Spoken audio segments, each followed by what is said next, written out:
So it's the middle of January and I finally have all of my Christmas decorations down. And this is the time of year where I can start to very easily feel a little bit down. All of the excitement from the holidays is over. All of those special events are finished. And so I have found that this is the perfect time to create a new book basket for our home. So today we're going to talk about books and titles that I am including in a snow-themed book basket.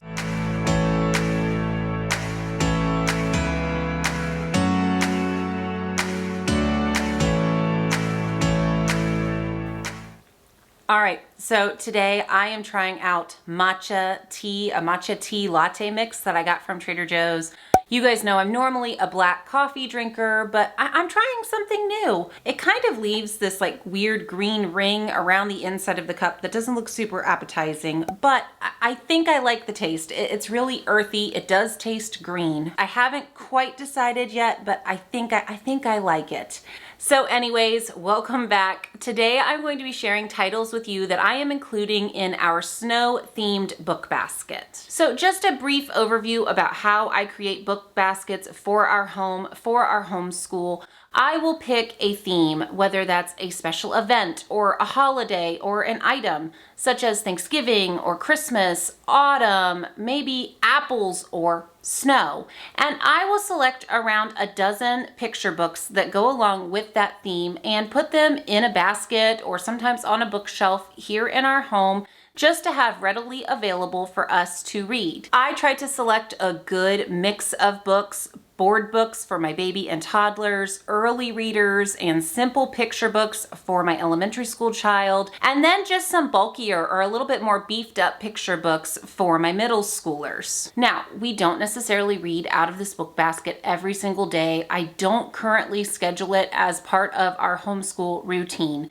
But when I want to have a book to sit down and read to my toddler, I will grab one from our book basket. When my first grader is just needing something to do, I will tell her to go grab a couple of the books out of the book baskets and sit on the couch and, just flip through the pages. If my teens or my tweens dare to utter the words, "Mom, I'm bored," I will immediately tell them to go over to the book basket and pick 3 titles and read them. Now, I realize that kind of sounds like a punishment, but it's not. I have 5 kids ranging in age from 1 to 13, and I have learned that no matter what age they are, they still enjoy reading picture books. They enjoy having picture books read aloud to them. And I know this was the case for me. When I was a teenager and I was in junior high, I had an English teacher who read picture books aloud to us every single Friday.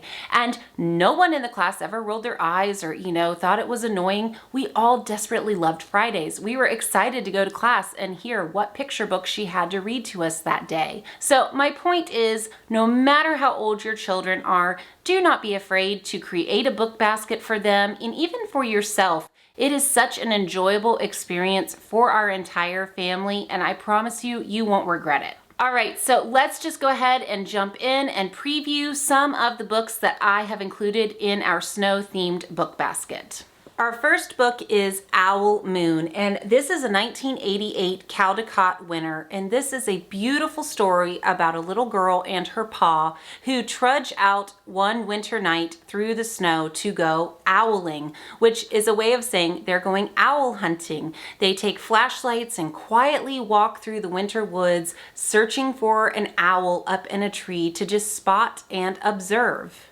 Next up, we have Over and Under the Snow, and just as the title suggests, this is a book about what is happening above and below the snow. A young child and father go cross-country skiing through the woods and have a discussion about all of the magic that is happening with the animal kingdom above and below the snow. Over the snow, the child might see the moon shining brightly, while underneath the snow, a chipmunk is waking up to have a meal, or a bear is fast asleep, hibernating. And in the back of the book, there is included additional information about all of the animals that are listed in the book. And there is also a further reading list that provides extra book titles for your older children to maybe look into if they enjoyed this book and they want to learn more. All right, so next up, I'm going to cheat a little bit. I'm going to do kind of a 4-for-1. Instead of just talking about a book title, I'm going to talk to you about an author and illustrator. I'm sure you are familiar with Jan Brett. Her books are just absolutely amazing, especially for winter. So I have included 4 different books by her that I'm just going to give you a quick overview of each one. First up, we have The Mitten, and this is a book that I actually read in my own childhood. I read this a lot as a kid, and this is a book about a little boy named Nicky who has snow white mittens that his Baba has knit for him, and he takes them out in the snow and of course loses one. And the lost mitten is found by several different woodland animals who all try to squeeze in and huddle together inside of the mitten. The illustrations in this book are absolutely amazing. You have the main picture on each page, but then you also have just these little cutout mittens that kind of tell you more of the story, what else is going on behind the scenes. This book is actually what inspired me to create a snow-themed book basket, so we just love The Mitten. The next book I have from Jan Brett that's very similar to that is called The Hat. This is a story about a little girl named Lisa who is hanging out clothes on the line to dry, and it's also about a little hedgehog named Hedgie who gets a sock or stocking stuck on his head. And when the other animal creatures poke fun at him about the sock on his head, he doesn't get embarrassed, and instead he just owns it and he says this is his new hat for winter. Now, a spin-off of this book, again by Jan Brett, is called The Snowy Nap. And again, we see Hedgie the hedgehog and Lisa. And Hedgie is getting ready to hibernate for the winter, but as he is talking to his other animal friends, he realizes that there is a lot of winter fun that he is going to miss out on while he sleeps. So he is determined to stay awake this year to catch at least some of the winter fun. Thankfully, Lisa is to his rescue and helps him to stay awake by placing him in a nice, warm, sunny windowsill where he has a front row seat to all that is happening outside in the winter. Last up, this is actually a board book that I included for my baby and my toddler, and this is called The Three Snow, and this is a retelling of the Goldilocks and the Three Bears story, but it is told with an Arctic spin. Instead of following Goldilocks as she is visiting 3 bears in a cottage in the woods, you are instead following Alouds and her sled dogs as she visits 3 polar bears that live in a large igloo in the Arctic. This book is called First Snow. And as you can see, it has very striking black and white illustrations that really focus in on this red scarf a child is wearing. This book has a very simple text that really captures the magic of what a child feels every year at that very first snow of the winter. If you enjoyed the illustrations from First Snow, then you are probably going to love The Tea Party in the Woods. This is a story of a little girl named Kiko who is traveling through the woods to deliver a pie to her grandmother. And she is surprised to find a house in the middle of the woods where she is greeted and invited into a tea party hosted by animals. This is a wonderful book, especially if you have little girls who like to do tea parties with their stuffed animals. This book is just magical, and again, it has that black and white themed illustrations with just hints of spotlighted color here and there. Our next book is Big Snow, and this is the story of a little boy who, while helping his mom do chores around the house, hopes and dreams that the snow flurries falling outside will turn into a big snow. He takes chores like scrubbing the bathtub or changing the sheets and changes them into an imaginary snowstorm. He ends up curling up for an afternoon nap and dreams of a big snow. But will he wake up to find that his wish has come true? I'm not going to spoil the ending. You'll just have to look it up and find out.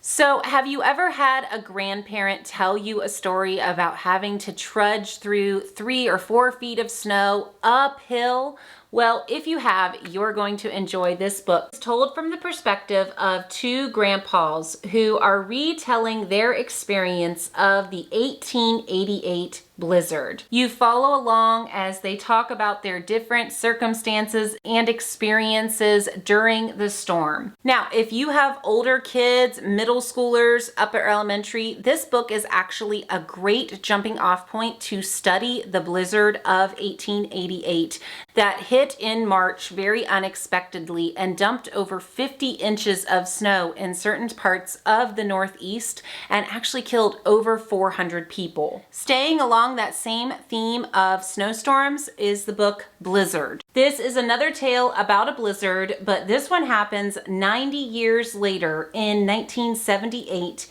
in New England. This is a fun tale about a 10-year-old boy who ties tennis rackets to his feet and mans a sled in order to travel to the nearest grocery store to deliver groceries to his family and to his neighbors. It has really fun, colorful illustrations and even has some fold-out pages.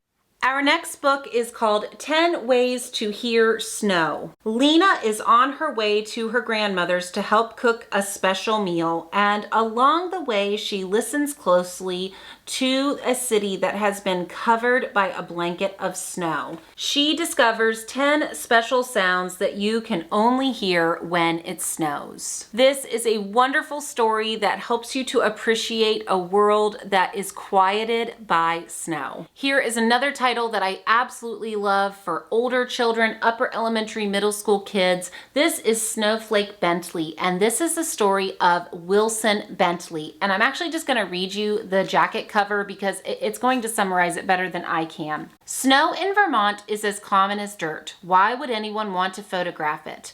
But from the time he was a small boy, Wilson Bentley thinks of the icy crystals as small miracles, and he determines that one day his camera will capture for others the extraordinary beauty. Often misunderstood in his time, Wilson Bentley took pictures that even today revealed two important truths about snowflakes. First, that no two are alike, and second, that each one is startlingly beautiful. This is a wonderful story to read if you are interested in snowflakes or in photography. This is just such a special book. Now, this next book is kind of the opposite of that. This is kind of just a silly slapstick book. This is called Learning to Ski with Mr. Mcgee. This book has rhythmic and rhyming text about Mr. Mcgee and his dog Dee as they head out to learn to ski. But unfortunately, they have a run-in with a moose that leaves them hanging over a large abyss. Now, Chris Van Dusen is one of our favorite authors in our house. We love his other books, If I Built a Car, If I Built a House, and this is actually part of the Mr. Mcgee series. There is a Camping with Mr. Mcgee and an Under the Sea with Mr. Mcgee. All of them are just wonderful, but this one about skiing is great for our snow basket. The last book I have to share with you is an early reader. This is Mr. Putter and Tabby Hit the Slope. And you guys know that we are big Mr. Putter and Tabby fans here in our house. I just love these for early readers, early elementary school kids. In this book, Mr. Putter and Tabby feel like things are a little bit slow on a cold winter's day. So they call up their next door neighbor, Mrs. Teaberry, and her dog Zeke. And the four of them hit the slopes to go sledding. Cowabunga. All right, so those are all the titles that I am including in our snow-themed picture book basket. But as I said earlier, I have a very wide age range of kids. I have a baby, a toddler, and I have teenagers. And so I have decided that as a bonus, I'm also going to include some of the books that I am encouraging my older kids to read in January and February to go along with snow. Now, not all of these are necessarily, completely focused on snow, but they are fun winter reads that have snow in them. So first up, we have Nate the Great and the Snowy Trail. Books from the Nate the Great series are wonderful if you have early readers who are just starting to be introduced to reading chapter books. They are all mysteries and they are so, so fun.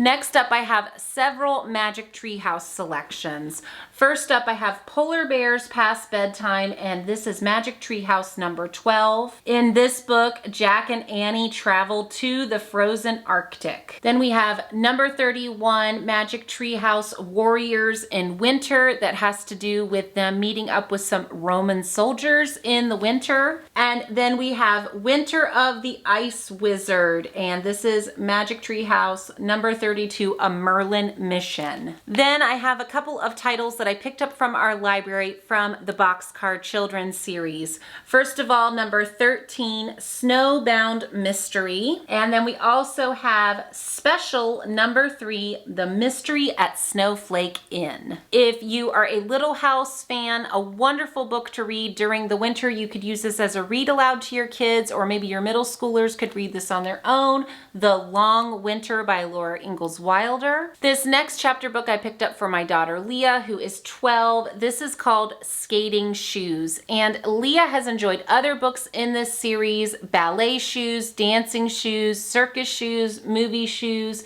So Skating Shoes is a wonderful read for winter. The last book that I have to share is one that I'm actually planning to read aloud to my kids over the next couple months, and this is Mr. Popper's Penguins. This was a Newbery Honor book, and there are great audiobooks available for this as well as movies.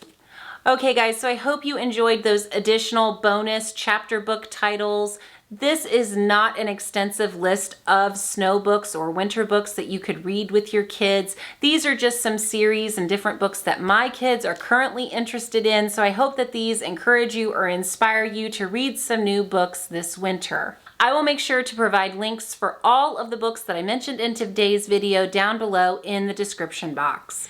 As always, if you enjoyed today's video, please take a second and give it a thumbs up, like it below, and if you have not done so already, please subscribe to our channel, hit that red subscribe button, and leave me a comment. Let me know if there is a snow-themed book that you absolutely love, something that I could consider adding to our snow basket maybe next year. I would love any recommendations or suggestions you guys have. I hope that you all are enjoying the winter and maybe even getting a little bit of snow where you live. See you later.